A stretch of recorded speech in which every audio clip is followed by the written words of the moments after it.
Hello everybody, this is your friendly neighbor Lisa Foxy, and welcome back to Honkai Star Rail. I'm here of course with Blade, and remember we still have there's two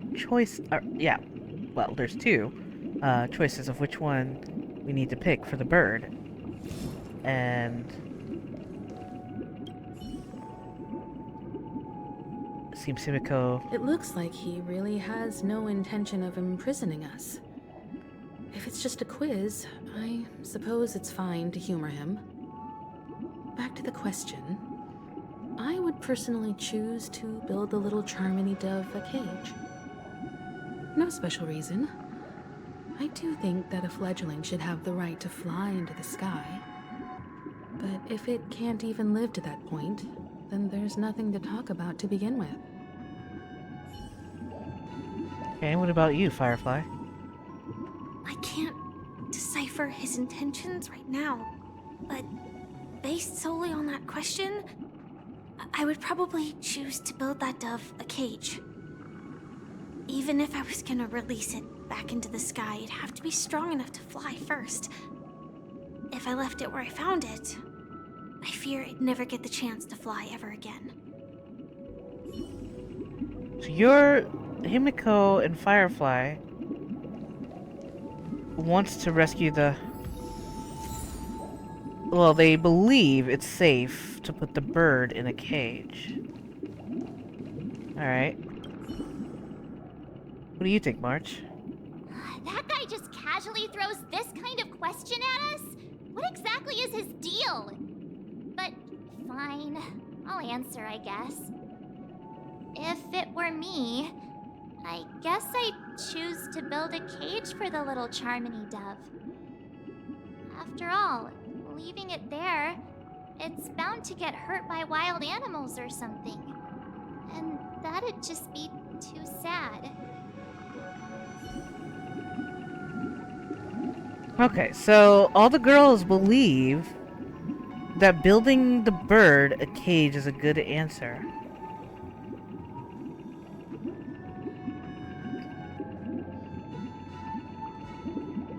But I know you guys probably may not approve my answer, but I feel like building a nest for the bird. And there's an old saying about this too. I don't know if they've picked up the bird or touched it already, but normally when you pick up a bird, the mother bird doesn't want to be bothered with that bird. Yeah. I've had that same experience when I was a child, actually. But I didn't pick up the bird. Instead, my mom made sure we put the nest back up for the bird. My gut is telling me to go this way. But I'm sure you guys are wondering, wouldn't it be better to take the bird in and raise it yourself and whatnot? Because they build the cage and tried to raise it to fly. Because if you guys remember from the other story, that they did... Oh wait, I don't even know if it... By the time I'm checking back for you guys, I'm pretty sure it may not have showed it. But I will explain what happened to this bird over here. After its cage got built, and after the bird had been taken care of by Robin and them, then they were going to release it. And then the bird still ended up being killed anyways. It didn't even fly. It ended up dying in the end. In fact, I've actually kind of read quite a bit of comic books that were like this, where humans take care of birds and, they cage them for so long, and then they just don't even, And I'm not saying all birds are like that, so I think my choice is going to be, I'd rather build a nest. I think this bird may still have a chance to survive.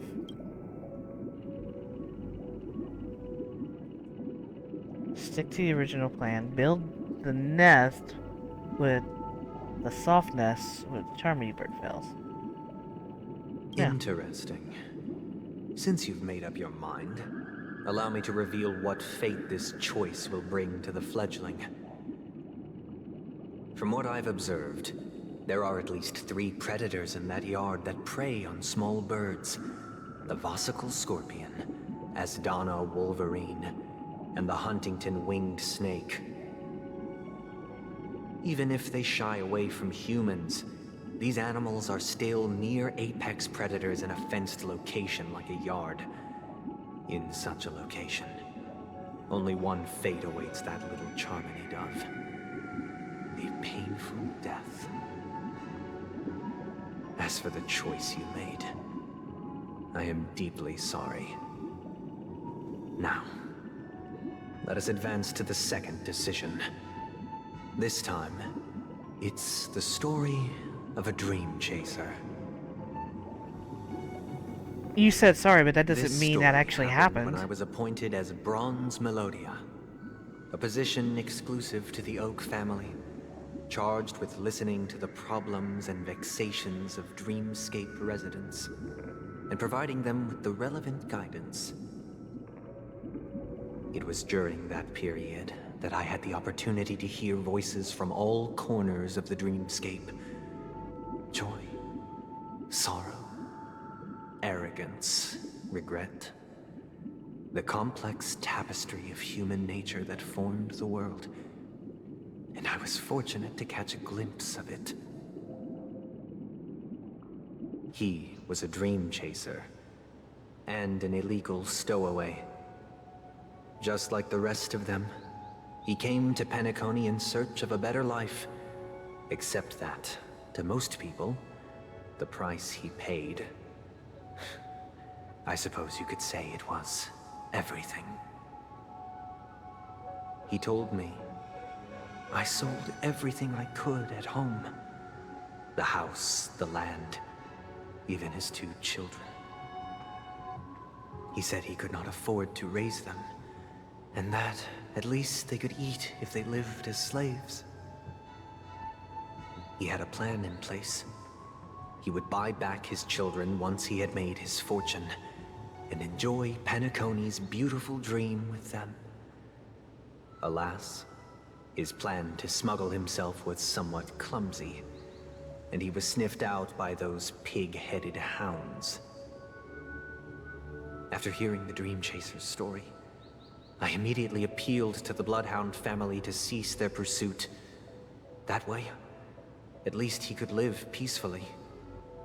But I was still too naive to the ways of the world. I did not anticipate that what I thought was a kind gesture would later lead to dire consequences. I'll tell you the outcome soon. For now, I'd like you all to make a choice. Will you do as I did, and try to convince the Bloodhound family to stop their pursuit, so that the Dream Chaser may live peacefully and realize his wishes? Or will you remain silent, leaving him to languish while the hounds are hot on his heels, until his inevitable judgment arrives? I look forward to everyone's decisions. Who knows? Perhaps they might even alter the outcome of this tragedy. I mean, it was the same thing with the bird, but you just assumed that the bird could have died.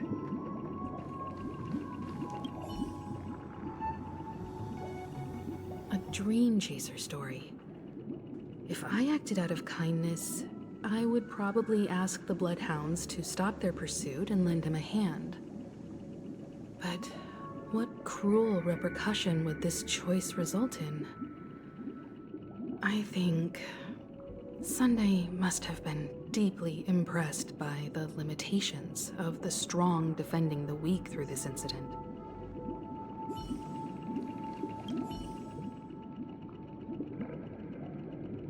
This question... Surely it has some connection to the baby bird story. And this connection is precisely the breakthrough Sunday aims to use to persuade us. I'd probably choose to ask the Bloodhounds to cease their pursuit.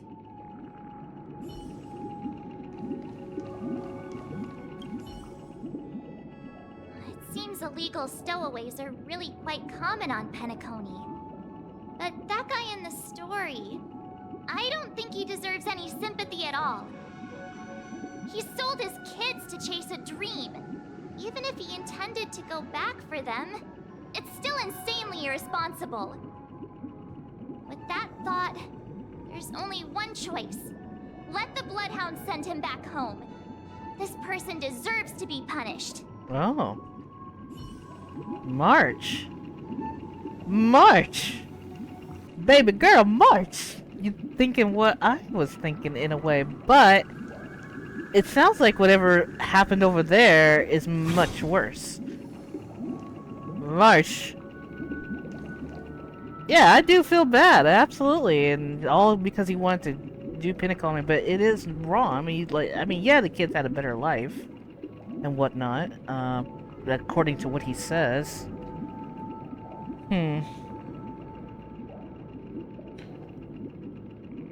But why you gotta, I mean, I don't know.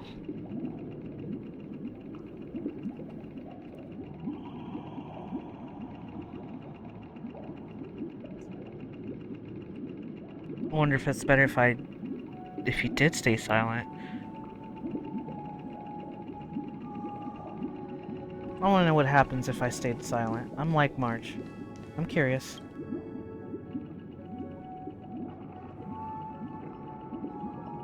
It seems you, like me, are pondering whether a different choice could have led to a better outcome. Sadly, his fate would only be more tragic. Say he never gets caught. He would only die from delirium. The methods with which illegal stowaways enter dreams are unorthodox. Not flawless like the hotels. Living in the dreamscape would be a mere pipe dream. Should he be apprehended? Could the hounds afford to turn a blind eye? The answer is a definitive no. They couldn't bear the resulting consequences, and thus wouldn't dare extend a helping hand. As to your choice, I once again offer my heartfelt apologies. Next comes the third and final decision. Interesting. And the story this time is my own. Do you trust This me with my story answer? happened the day I was appointed the Oak family head. At that time, Mr. Gopherwood was the current Dream Master. And as per his wish, we had a private conversation. What surprised me was that the Dream Master had only come to deliver a letter to me. He let me read its contents, and it was a letter from my sister. The letter contained the usual pleasantries, anecdotes from her travels. Nothing out of the ordinary. Just as I started wondering how this letter related to our discussion, the Dream Master began to speak. Do you know who wrote this letter? My sister, of course. But why would you personally visit me to hand me a letter from my sister containing mere trivialities? To help you grasp the full scope of this issue. Do you know where Robin is at this moment? From what the letter indicates, she must be in Caspelina 8, correct? She's touring there right now. Correct. Has she mentioned anything about a stray bullet? A stray bullet? What? A war has broken out on that planet. It is because of this very reason that Robin chose this destination. To spread the word of the Harmony. And to save the lives of that planet. She personally made for the front lines. She hoped to ease the people's suffering with song, and was willing to brave mortal danger to deliver the IPC's medical supplies. Unfortunately, stray bullets show no such compassion. Is she all right? If the operation was successful, she should probably be recovering in the field hospital. by the eon above. The bullet struck her neck directly, yet possibly as a reward for her consistent deeds of harmony. It didn't hit any vital arteries. Once you've attended to your outstanding tasks, it'd be advisable to write her back as soon as possible. Those damned savages! I'll pack my bags right away. My gratitude for bringing this to my attention, Mr. Gopherwood. Now you understand why she always wears such elaborate neck ornaments, don't you? How could this happen? Miss Robin. It's all in the past, so please don't worry. I share this in the meager hope that you will understand the harmony's limitations and predicament. As grandiose as the strong defending the weak sounds, many times, it is nothing more than wishful thinking.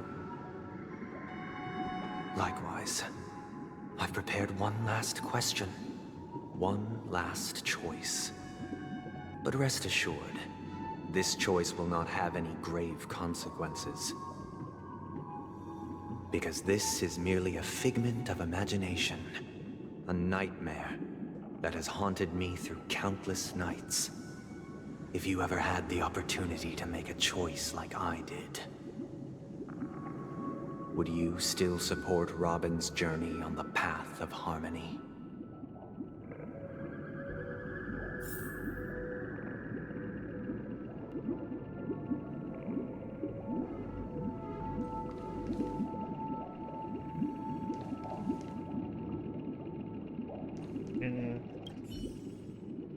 I often feel like I've dreamt of similar scenes on certain nights. In the dream, I see blurry faces.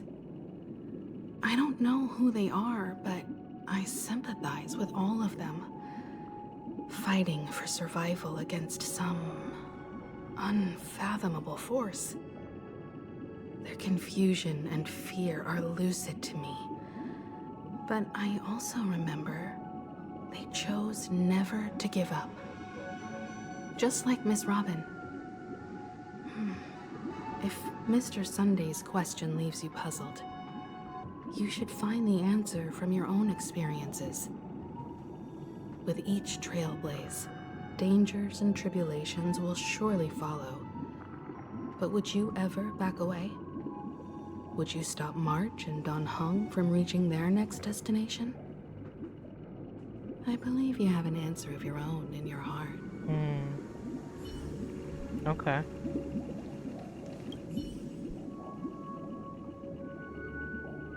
Miss Robin's courage is admirable.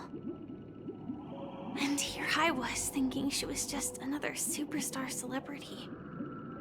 But the fact that she's also Mr. Sunday's younger sister? No, I doubt he'd wish harm on his own flesh and blood, no matter how grand the ambition. And you, March? I can't believe that happened to Miss Robin. The strong defending the weak is a great mantra, but if I had to pay such a price, I don't know what I'd do.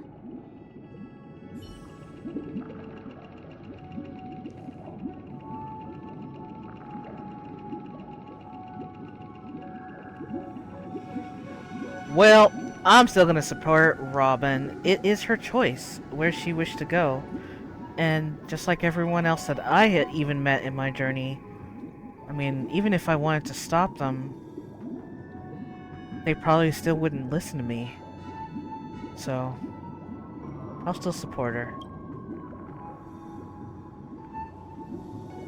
Yeah. I see. I am now aware of everyone's stances. Raising these questions merely serves to illustrate one point. The plight of Penacony cannot be salvaged by the harmony. The true foundation for a sweet dream paradise can only be established through the order where the strong govern the weak. I know the suffering of being tormented, the turmoil of losing your way, That was my headphones, how by the way. sorrow and even despair set in when matters don't work out. All of this causes me unending pain, because this is not what happiness is at all. We must teach the weak how to live a happy life. And this life isn't some noble propriety that the upper crust preaches, but in definitive terms, a way of survival that belongs to everyone. So what is your definition of living a happy life? Good question. Human consciousness is fundamentally an illusion, a cage known as self-worth. People lured in by this illusion make mistakes, yet still ask that external influences bear the burden. When one mistake after the next permeates the masses, they become impossible to trace. Thus, the amassing of these individual cages culminate to form a prison, a place dictated only by the rule of survival of the fittest. Nature is always accompanied by predation and sacrifice. Its antithesis is known as order. That is what I want to do. Unite people's happiness under the banner of order. They won't need to make bitter choices any longer, nor face the weaknesses of humanity. They can cast aside their primal instincts to build a haven for mankind. Simply describing thoughts is far too abstract, so allow me to provide a simple example. As you all may know, there are societal norms like weekends and long weekends that exist on some worlds. During these hard-earned rest days, people are given the chance to extricate themselves from the stresses of everyday life, allowing a certain tranquility to return to their souls. And it is only on these days that people do not have to adhere to the law where the strong prey on the weak. They can live out their lives happily during these brief intermissions. It's just a pity that 2 or 3 days are still too fleeting compared to the span of a lifetime. From where I stand, society's ideal system should be 7 rest days. Following Sunday, there should ensue a second, a third, and indeed an infinite procession of Sundays. This should be the face of the new world. Idyllic, eternal, peaceful days. And thus, every person can return to their base selves in this utopia. Some gaze in reverence at the stars, pouring their whole beings into calculating the distance between us and the isolated world of Pagana. Meanwhile, some seek refuge in quiet corners, holding one another, unencumbered by the chains of unwelcome obligations. There would be no need to bear the hardships of reality. Only in this way can humanity face the inevitable end with the purest of spirit, living a life of dignity. This is what it is to live in bliss.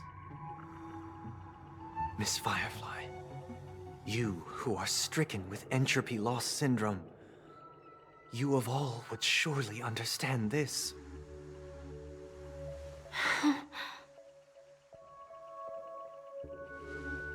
It sounds like a flawless theory.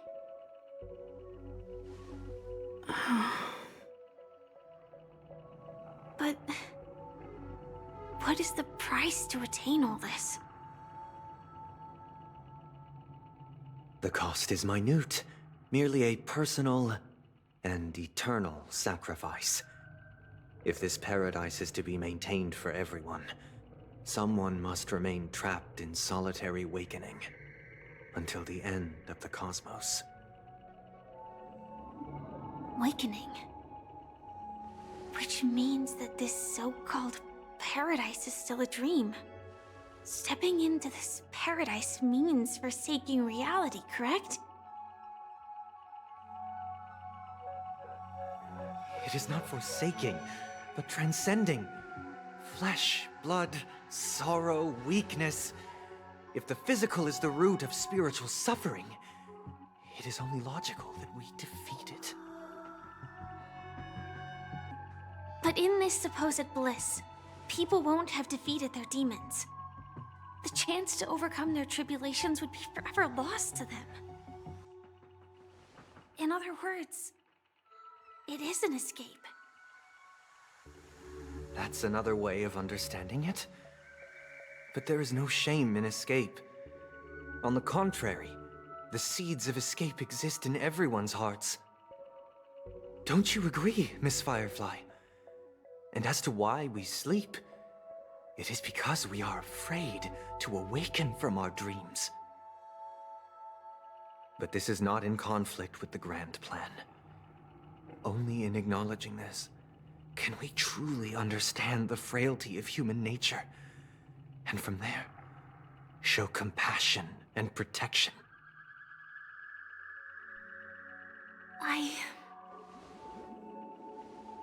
I admit that you are a born leader.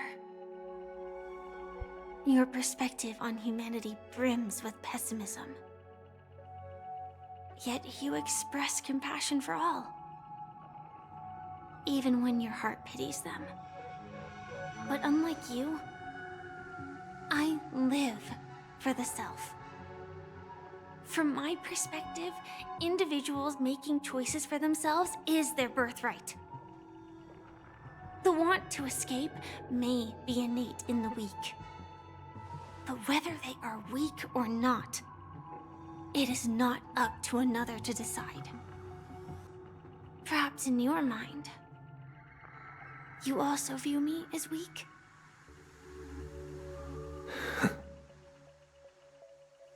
Because I don't think so. Since Miss Firefly has said her piece, the Astral Express will also naturally give you our answer. We'll leave it to you. Just as Mr. McHale instructed before. Me. Tell him our choice.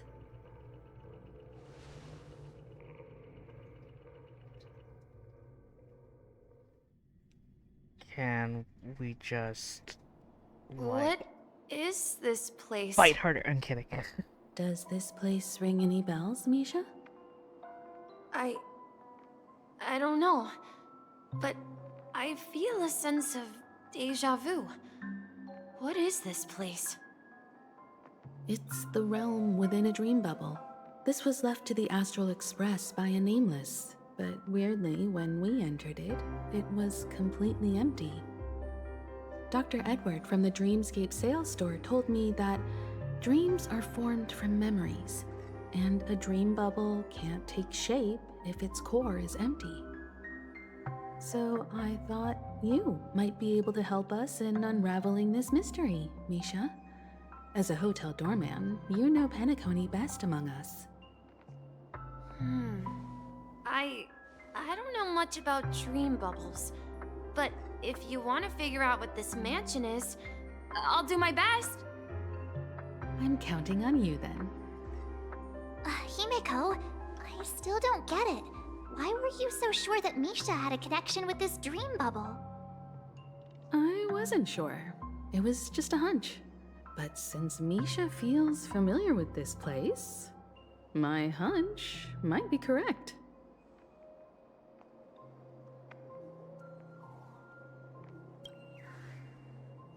Exactly. This is where you and Firefly encountered death, which we now know as dormancy.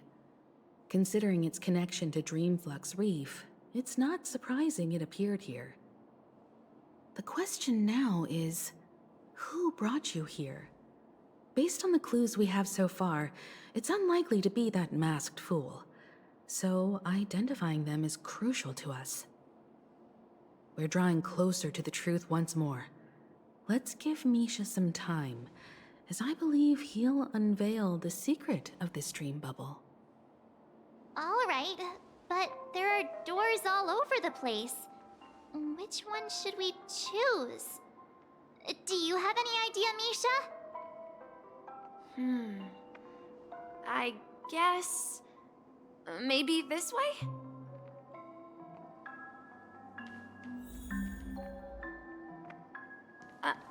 I'm not entirely sure, but... let's give it a try.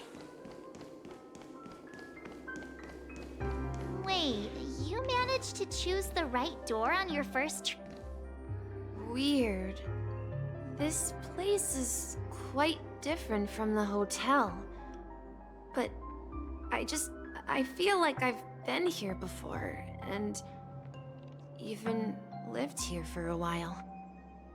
If I remember correctly, there should be a fireplace down that hallway. Clocky and I used to sit by the fire, listening to the crackling of firewood. And the room on the other side was the toy room. I loved spreading out all the toys from the box on the floor and making up stories for each of them. Hold on. This doesn't make sense. Didn't I grow up in Dreamflux Reef? So, what is this place? This could be a case of amnesia. Don't worry, Misha. It's common for everyone to forget certain aspects of the past. Those memories haven't vanished. They're just lying in the depths of your mind. We can surely get them back. Since this place seems familiar to you, why don't we explore a few more rooms and see if you can recall anything more? Yeah, then let's check out the rooms I just mentioned.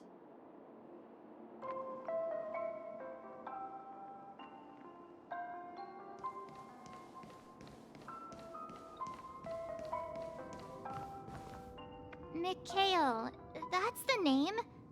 Now we all know him as the Watchmaker. So, who is he talking to? Do you know anything about it, Misha? I'm sorry, I don't know much about the Watchmaker, but Mikhail... Anything special about that name? Mikhail is Grandpa's name. Grandpa? Do you mean you're the Watchmaker's grandson? But we haven't heard anything about the Watchmaker having descendants. And the name Mikhail is not rare. Perhaps it's merely a coincidence. Could you tell us more about your grandpa, Mikhail? Yeah, sure. He was a seafarer who fearlessly ventured into mysterious seas and storms. He was always on the sea and had lots of friends who accompanied him on his travels. He didn't want me to call him Grandpa because that would make him sound old. He believed he was still young. The name Mikhail was given to him by his parents, Mihaly and Elise, both renowned seafarers. Every time he came back, he'd share his logbook with me and tell me about his adventures at sea. I want to become a great adventurer, just like him. It appears that the Seafarer has nothing to do with the Watchmaker. So, perhaps it's just a coincidence? So, where is your grandpa now? He went off on a new journey, and it's been quite a while since I last saw him. So, where has Clocky gone? Did he leave to protect Dreamville?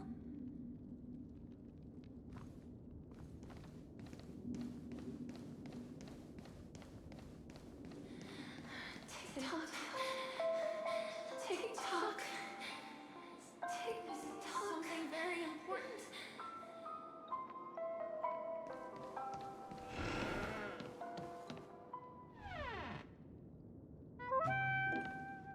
I heard some noises from the room. Origami Bird? That's a friend of mine. You and Origami Bird are friends? Yeah. It's a member of the Compass crew, just like Clocky and Miss Mirror. And there's more than just one origami bird. They are a big family with lots of brothers and sisters who look the same. They follow Miss Mirror's orders and handle all sorts of jobs on the ship. They're the best sailors. Sailors? Can origami birds be sailors? Could you tell us more about the compass, Misha? The Compass is a ship bound for the New World. Clocky and his partners travel through layers of fog to the depths of the sea. Whenever there is danger, Clocky will use a compass and guide the ship in the right direction. That's a great story. But in the Penacony cartoon, Clocky and his partners have always lived in Dreamville and never ventured out, right? Huh? Oh, that does seem to be the case. Weird. I clearly remember Clocky arrived in the New World in the end. Perhaps Clocky has a hidden past. I think I hear the sound of water. You once mentioned there's a magnificent fountain up ahead.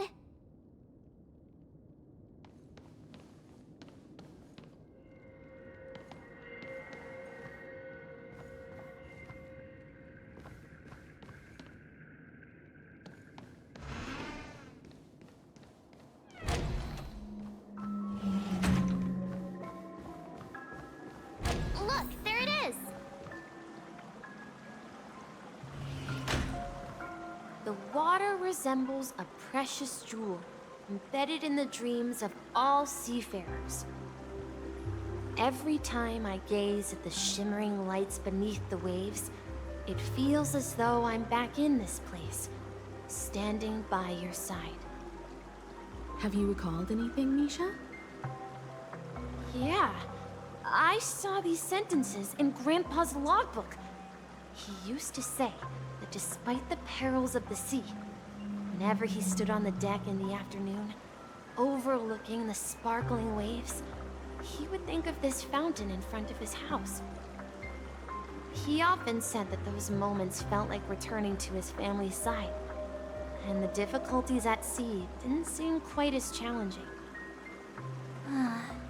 You know, I quite understand such sentiments.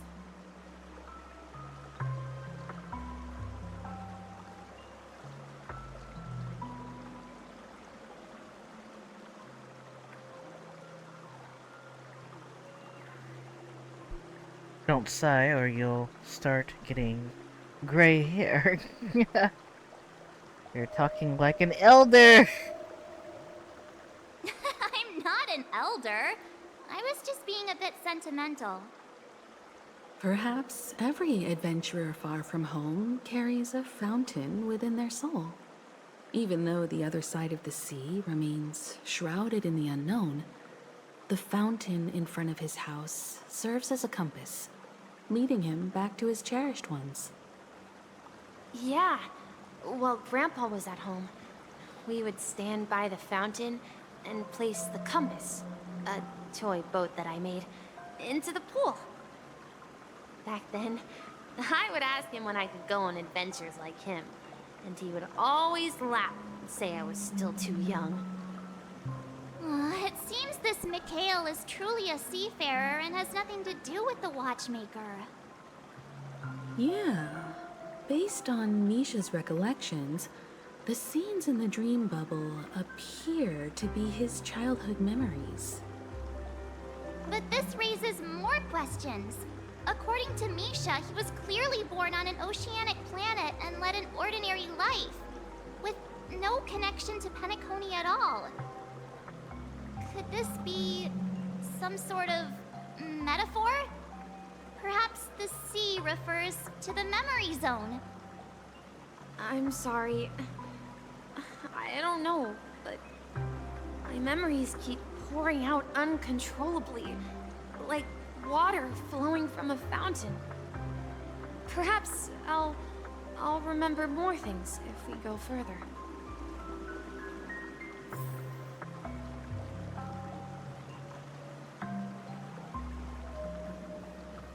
wish to share your burden. We're going to the opposite side, right?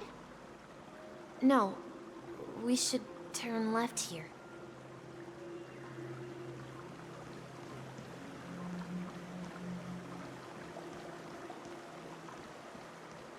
Huh? Something feels different about this place. This is it. I remember this corridor.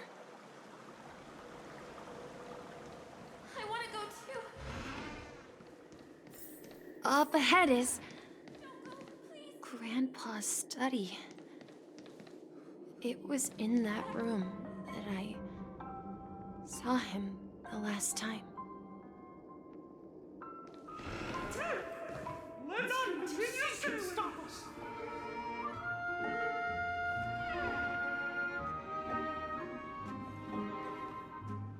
The atmosphere in this room feels totally different.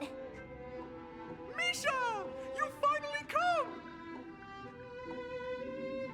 Clocky, you're here! Huh. Yeah. This is the room where we first met each other. Are those books on the bookshelf logbooks left behind by that seafarer? Yeah. Whenever he came back, he placed a logbook on the bookshelf in his room. They contain records of his expeditions to every corner of the world. He described our world as a fountain. At some point, the sea started to gradually swallow up the land where people lived. To ensure that everyone had land to settle on, he had to continue exploring the sea and search for the source of the rising seawater. On that day, he called me to his study, telling me that he was embarking on another journey.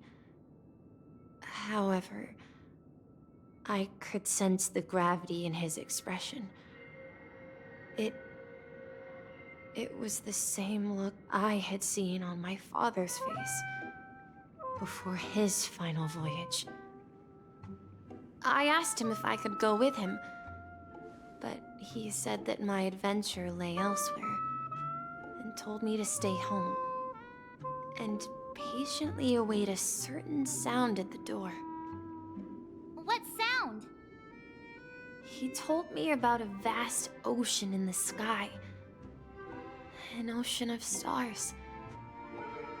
He spoke of a train that transports children with a desire to venture far away, traversing the sea of stars without ever stopping. He said that he knew the crew on the train, and that he had asked them to take me along.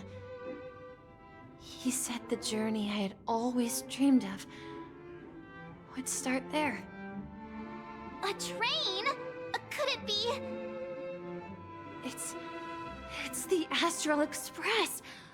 I remember now.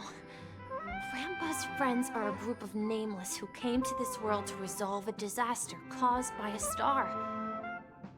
Then, he gave his pocket watch to me. It was his cherished treasure, appearing in every one of his adventure tales. He explained that difficult times were ahead, but assured me that the watch would guide me. He said, as long as I kept moving forward, I'd eventually reach my desired destination. And then, it was as if I heard the distant sound of a train whistle, echoing throughout the room. Exactly, Misha! And then we followed that whistle, didn't we? Yeah. I think I can still find the way we took back then.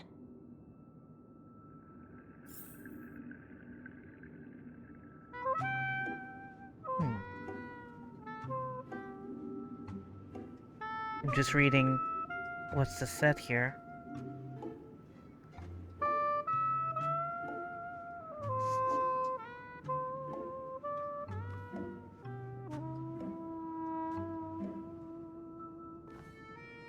Misha, Captain Misha. Come out of the...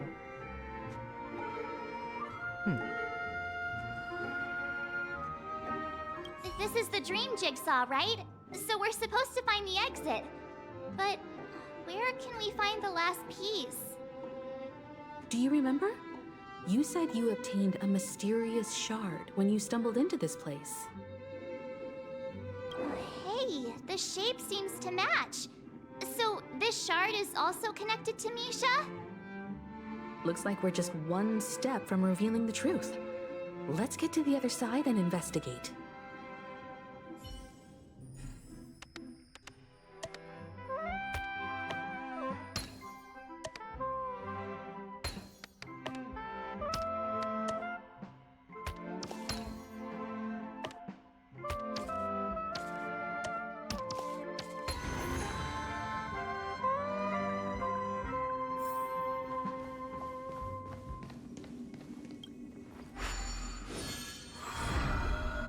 This is it. This is my room of clocks.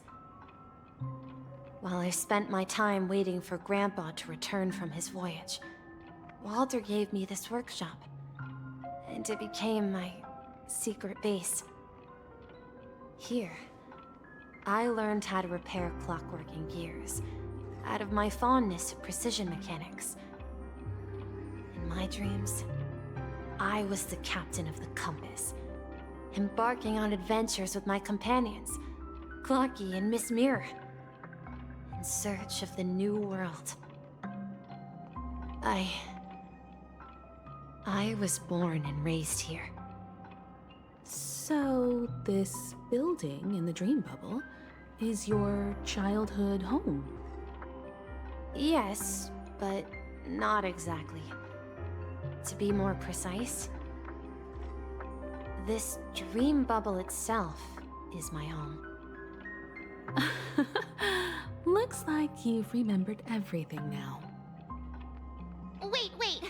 Why does it feel like everyone else knows something I don't? Yeah, you're the only one still in the dark.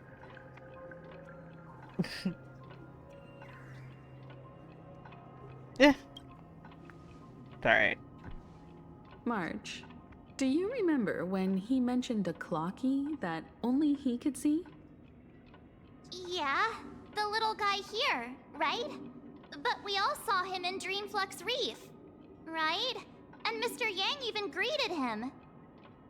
Looks like everyone on the Astral Express has a childlike spirit. The answer lies in the Astral Express. His experience shows that neither Firefly nor Acheron can see this clocky.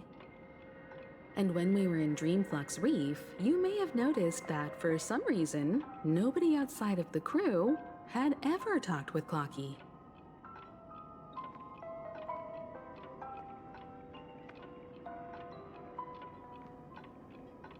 Yeah, I noticed that too. A mimetic life that can only be seen by a select few? It's just like a hidden message, left by someone for the nameless. But Misha can see Clocky too, right? They even grew up together. But Misha hasn't started the way of the Trailblaze yet. That's the key to the mystery, March. Now take a moment to recall. Have you ever seen anyone outside of the crew interact with Misha? Oh, good point. Wait. No way! That's the answer, March 7th. This dream bubble is the place where I was born. And I'm a dweller in this dream. Just like a Memory Zone meme. I should have stayed here and waited for you. But when reality and memories merged, I unconsciously pushed open that door and left the bubble with Clocky. So it's not that the Watchmaker's dream bubble is empty, but rather the stuff inside ran away? And the whistle you heard, was the sound of the Express arriving at Penacony? That's one way to see it, but I believe there's a longer story behind all this. It's best for Misha himself to explain all the details. How about we start with your name? Now, should we call you Misha, or... Thank you all for helping me rediscover my true self. Now, please allow me to reintroduce myself. I was born on Lushaka, in the Presmere system, adopted by seafarers Mikhail and Char. They gave me a treasure, a name that carried their hopes. Mikhail Char Legwork, or simply, Misha. If you prefer, you can call me by a more familiar name, the Watchmaker. I knew he was the watchmaker. So, you're the watchmaker himself? Unfortunately, that legendary figure is no more. I am only a reflection of his life. As for the child who has been with you, he's the innocent protagonist of Misha's childhood dream. A friend of Clonky, a young apprentice, and a future mechanic on the Express. And this also marks the beginning of his journey, devoted to the Trailblaze. At the end of the journey, I left this little flame, which I so cherished, in my deepest dreams, Wow. hoping to pass it on to the nameless of future generations. However, he somehow left the dream bubble and forgot all about his task. I apologize for all the confusion this caused. Because he was born with a desire to trailblaze, wasn't he? I don't think Misha has forgotten his role as a guide. He remembered it, and that's why he mistakenly appeared as a hotel doorman in his dream from the very beginning. The one who brought our unconscious friend here must have been Misha. If that's the case, we encountered the Watchmaker's legacy from the beginning, didn't we? Well, I have a sarcastic friend who says I always take big detours and end up back where I started. Perhaps that's what every nameless has to go through. But in the end, you found me. I'm sure you're all wondering what my legacy is. I believe my hound has mentioned the Stellaron and my wealth. If I may apologize, the Stellaron part is real. As for my wealth, however, it's nothing more than a baseless rumor. I left my homeland as a child and embarked on the journey of Trailblaze. I traveled to various planets until finally reaching Asdana, where my friends and I built the original Penacony and fought for its future ever since.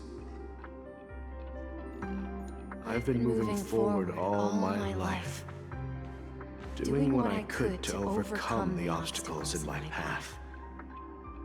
But ultimately, my journey reached its end, and I left behind no possessions worth entrusting.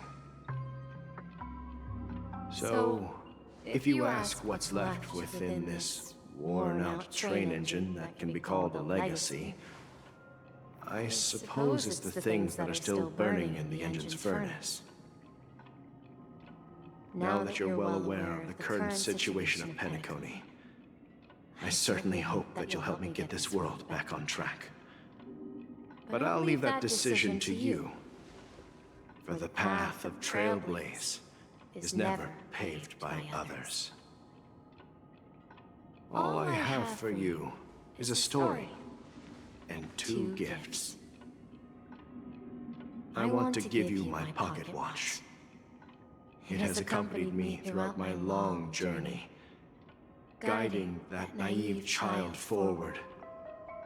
and has been blessed with the presence of so many great people up to this day. And my hat, too. The one who navigated for me placed it on my head and planted a fanciful thought in my mind. The trailblazing expedition will never end. Now, it's time for you to make your choice. Once you've made up your mind, open that door and enter the long dream of an old man. I'll be waiting for you at the end of this corridor of time. All right, everyone. Let's make a decision. Although I don't think anyone will have any objections. I object. Let's do it. I object. Oh, come on, stop joking at a moment like this. Aw. We've come this far. Surely there's no other option than moving forward. In that case, the vote stands at 2-1. Then let's proceed together to the end of this dream and tell Mikhail our decision.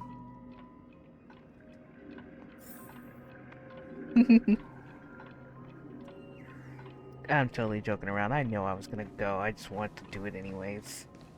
Alright, so I am pretty excited of what is to come. But if you guys really like this, please remember to hit that like button and please be sure to subscribe. That way you guys don't miss out any content that comes out here on this channel. Thank you guys so much for watching. And holy cow, that looks pretty awesome right there for Blade for a minute. But yeah, anyways. You know, I also have a theory for Blade. I thought about this for some time. I've been watching fan animations and some lore stories here and there. You know, Blade's been trying to find his perfect end.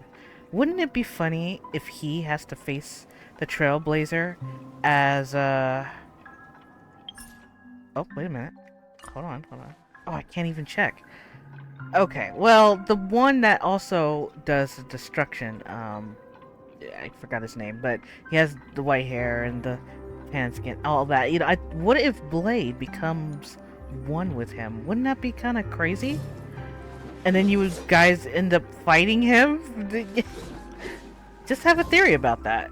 And maybe there's more to that. You know, maybe Kafka really doesn't really want Blade to really go. You never know. But hey, that's just wishful thinking. But I feel that's one day we're going to be really facing Blade at his strongest. Like, he's going to have an awesome awakening form, just like how Dong Hong has one. But only we're going to be fighting Blade at his, like, utmost awesome form. And then I hope it's going to be a 5-star afterwards. Okay, I need to stop trolling. Maybe an outfit or something, I don't know. But anywho, that's just me ranting. I hope you guys really enjoyed today's episode, and thank you so much for watching. I'm looking forward, like I said, to the next episode, and I hope you guys are too. Until then, take it easy, stay safe, and I'll see you in the next video. Until then, bye guys.